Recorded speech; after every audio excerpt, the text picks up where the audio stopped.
This is the week 3 part 2 portion of the lecture.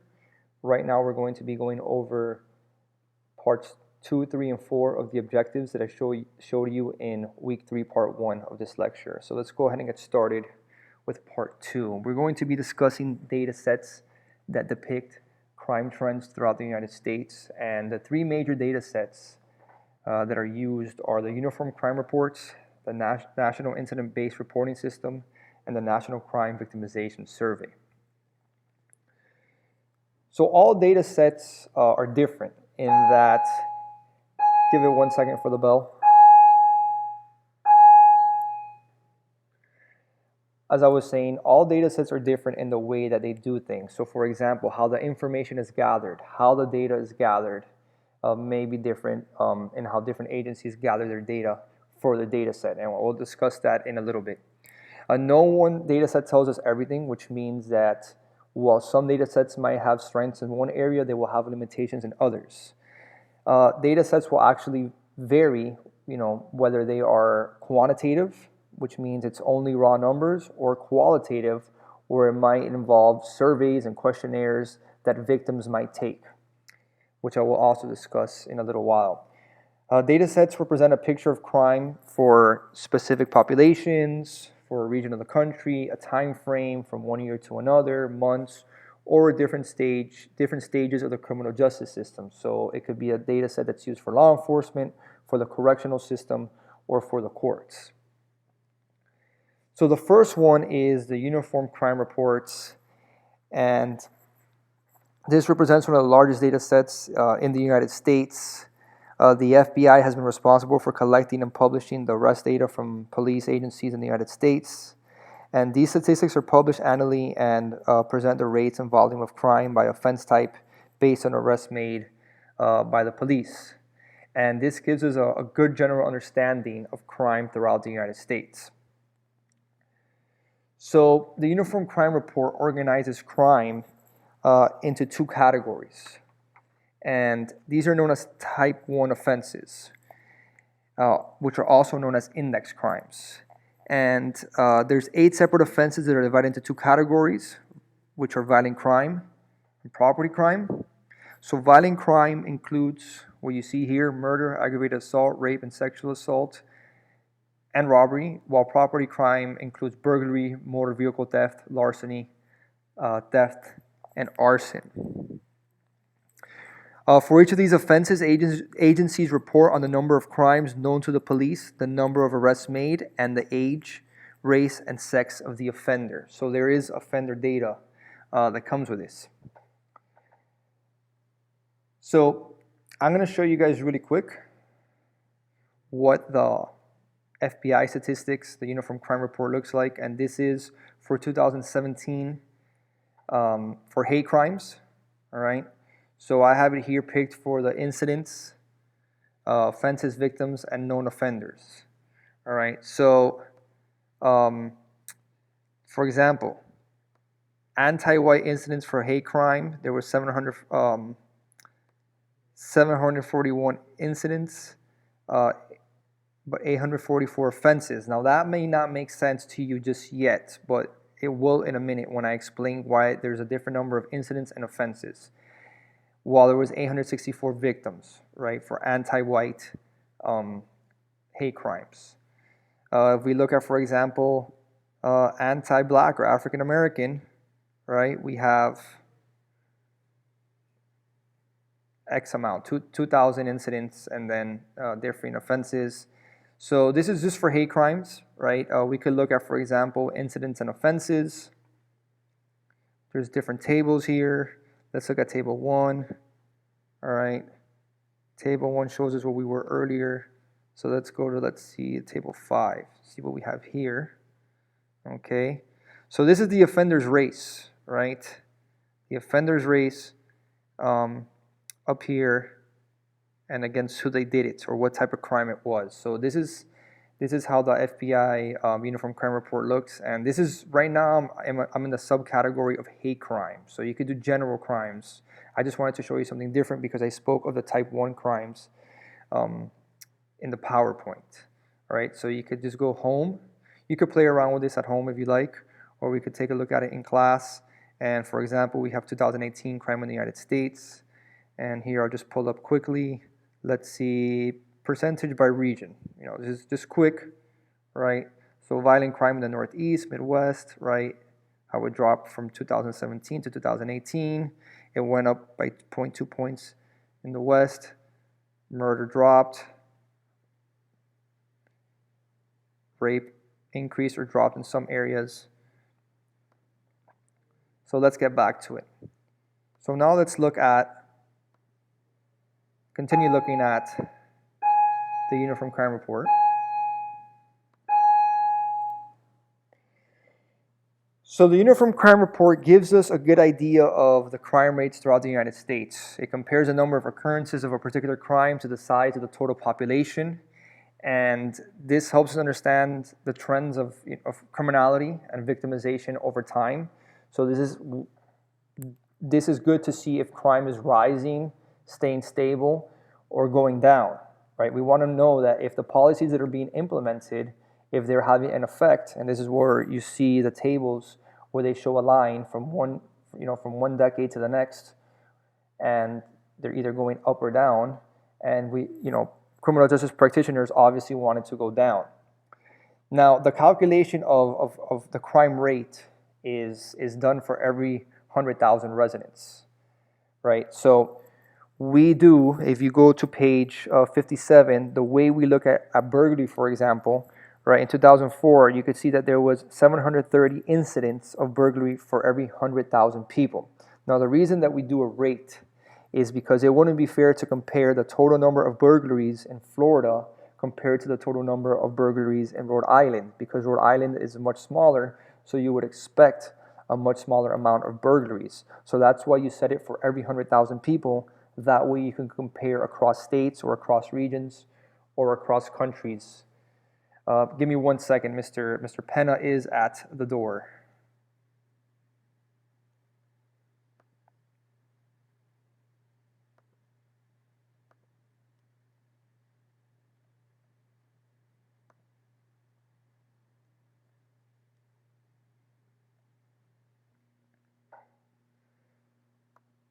So continuing, so this same table here is the same one that I was describing from page 57. And as I was saying, it helps us understand, the UCR helps us understand the crime rate for every 100,000 people, right? So here we have a good comparison to see if the policies that have been implemented by certain law enforcement agencies throughout, remember that this is throughout the country, but you could also look for it throughout certain regions, right? To see if maybe in some areas of the country, burglary went up, but it looks like it went down because in the majority of the country, it actually went down. So here we would look to see if certain regulations, certain practices or laws that are being implemented are working. So everything went down except for forcible rape from 2004 to 2014. So there is data on offenders, right? The UCR data can also give us information about the perpetrators of these crimes. From this data, we learned that most offenders, according to Malaco, are white male and over the age of 18. Now, I haven't deciphered all of the UCR data on my own, right? But if you look at page 58, we have the sex differences in the UCR index offenses for 2014, and we could see that larceny theft was the biggest offense. It made up half of the offenses for all men and 3/4 for women. So take a minute to look at the 3.3 figure and the 3.4 and 3.5, right? We look at the 3.4 percentage of arrests by offenders by age juveniles versus adults, okay?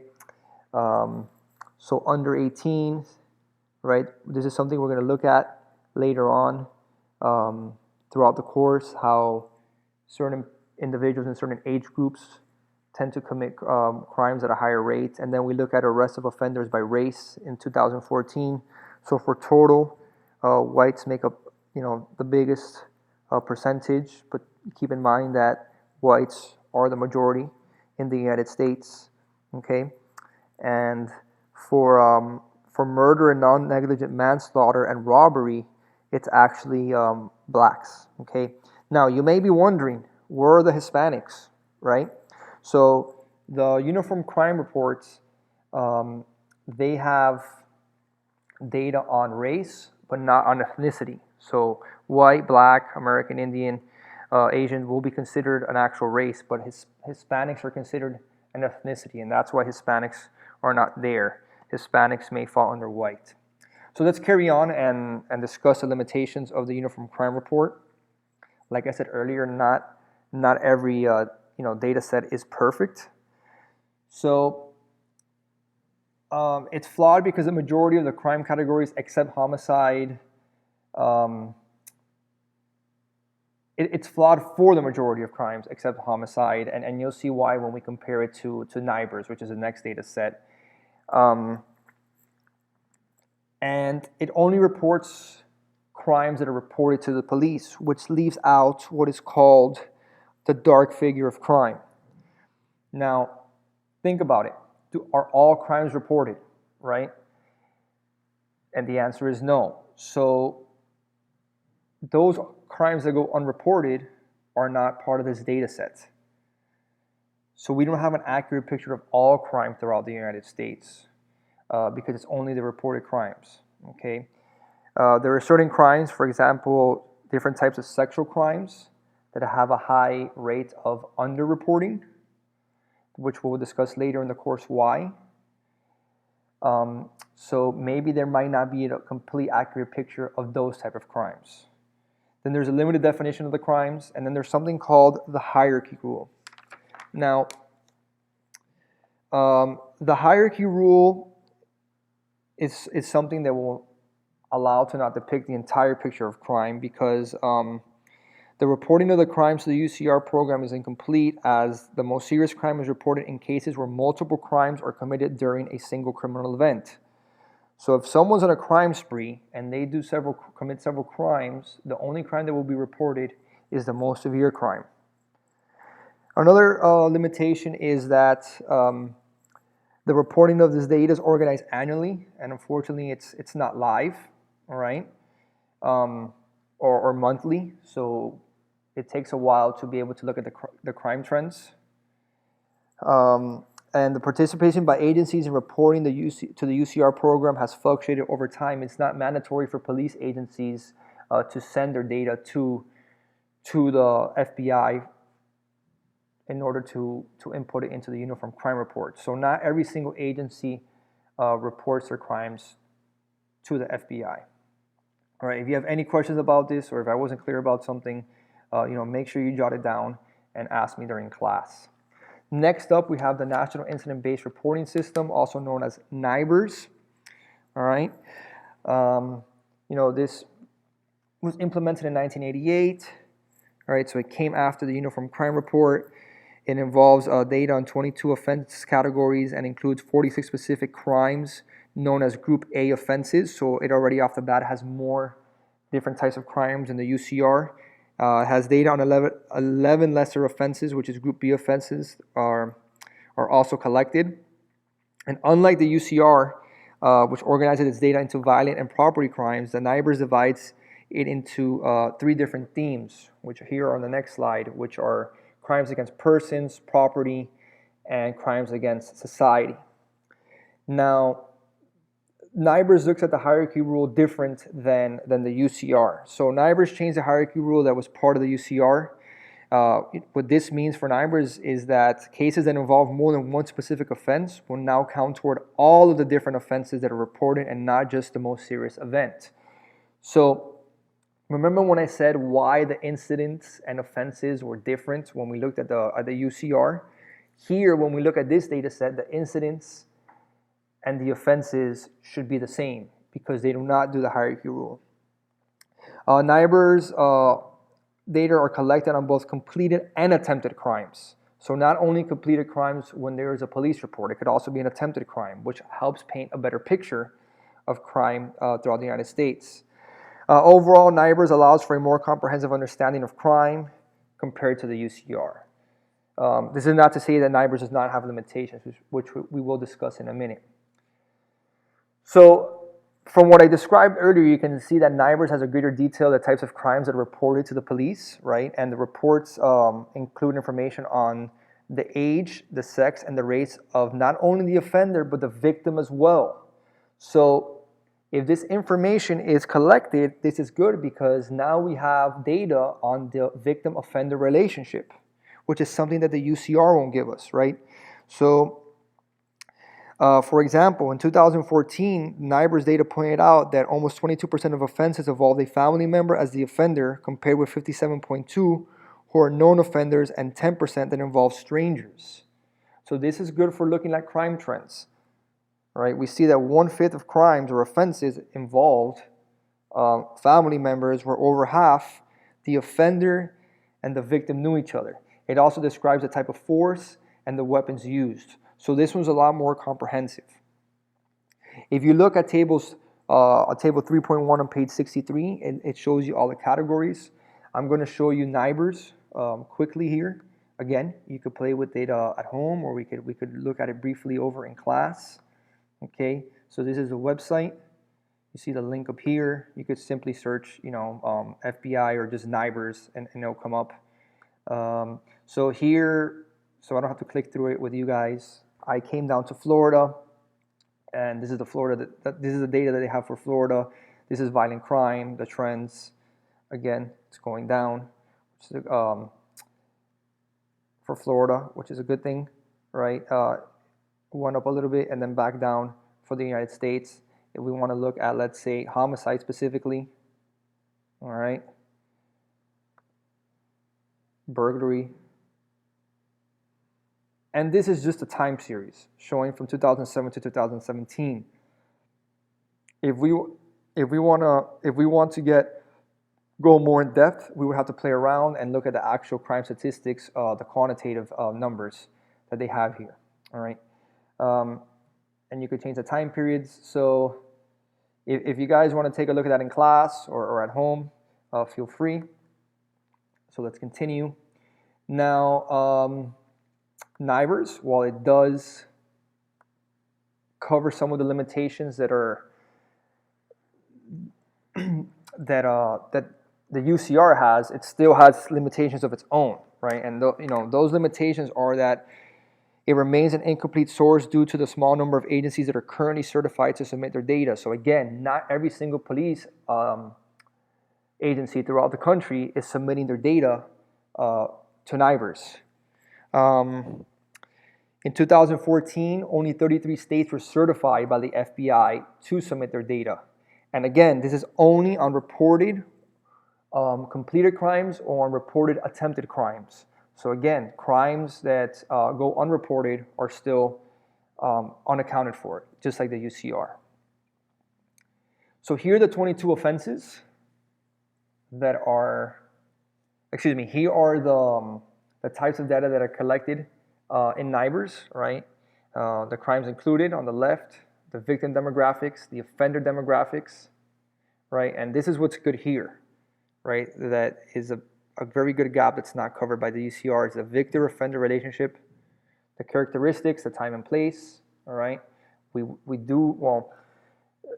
Criminologists do like to look at the time and certain areas where an offense takes place, so to see if there's a temporal ordinance, right, and a spatial ordinance of where things are happening. Is there hotspots within the city where you're more likely to get mugged? Is there a time in the city where you're more likely to be a victim of assault? All right, and we'll discuss this later on in the course as well, because there's answers and theories to the things I'm asking you right now. And then the crime reporting, all the way on the right? Was the crime recorded? Reasons why the crime was reported, etc. Now we're going to look at the third major survey, and this one is different than the UCR and then NIBRS, because this one is focused on victims. So this one's the National Crime Victimization Survey. Here's a little bit of history on it. The most important thing is that it's the largest victimization study in the United States, all right? And now the Bureau of Justice Statistics is the one that handles it. So as far as the NCVS goes, this data is provided on a victim's perspective, okay? And the main objective here is to try to fill that gap that NIBRS and the UCR have, and they try to fill that gap in this survey by attempting to identify the crime that goes unreported, right? And this gives us additional, data about crimes that are committed, but they may not be reported, which also helps criminologists and policymakers make generalizations about the prevalence of victimization in the United States. So the way that this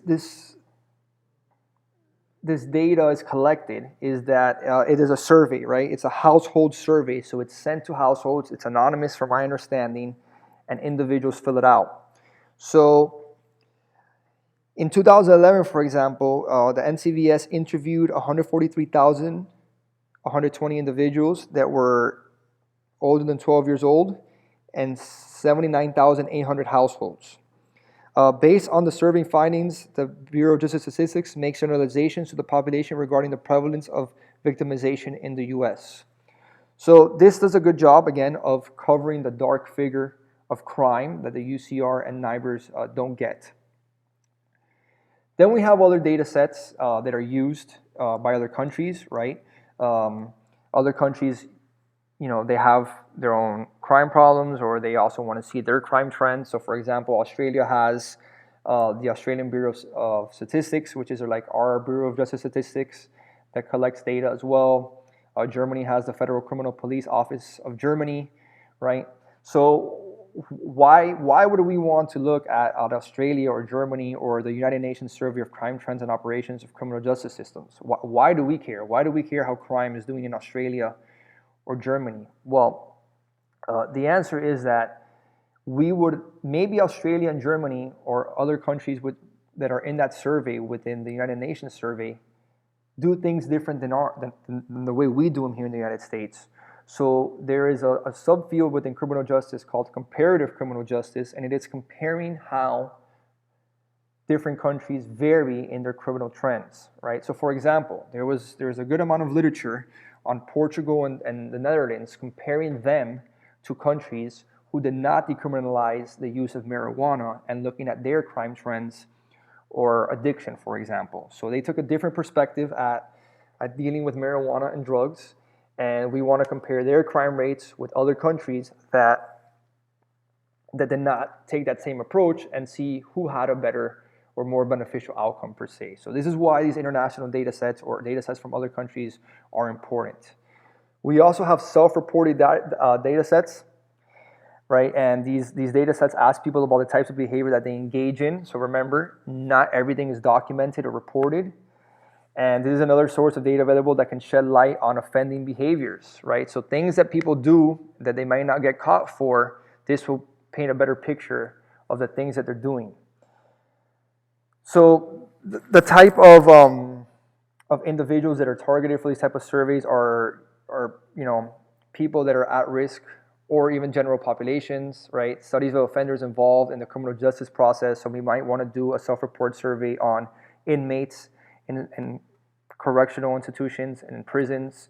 We want to do surveys on individuals on their experience during their probation process, their parole process, community involvement after they were released from prison, or somebody that was going through the court system, they had a trial going on, etc.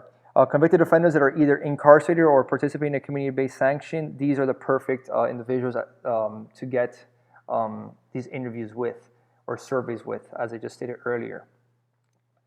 So there's other data out there, right? For example, the youth risk behavior surveillance, again, looks at high-risk use, and then there's longitudinal studies, for example, that are self-report studies that reflect offending behavior over a period of time. So let's say they want to follow an individual, let's say a 14-year-old kid who was arrested, went to a juvenile detention center, and once they were released, they want to have that individual answer, that survey every year to see if they are recidivating, which means committing more crimes and going, in and out of the juvenile detention centers, and to see if over time, if any of the interventions that they made with that child worked. And they'll do it with several individuals, not just one, to see what percentage of that population it was effective with.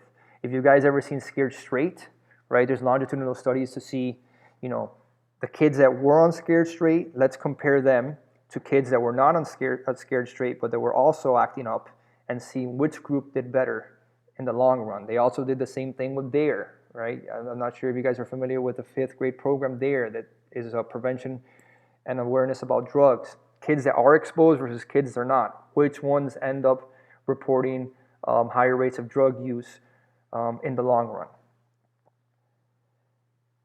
So there is limitations on self-reported offending data sets, okay? There's no way to make sure that people are telling the truth, right? And it's not always a random sample. Sometimes we target a specific population and we can't compare it to the rest of the population. We can't compare inmates, right, from prisons that are just released to students who got CSI at a school. So this is the conclusion, your major takeaways. Make sure that you can answer the objectives correctly from part 1. If not, make sure that you go over this lesson, that you write down any questions you may have, so we could discuss them in class. And thank you for listening.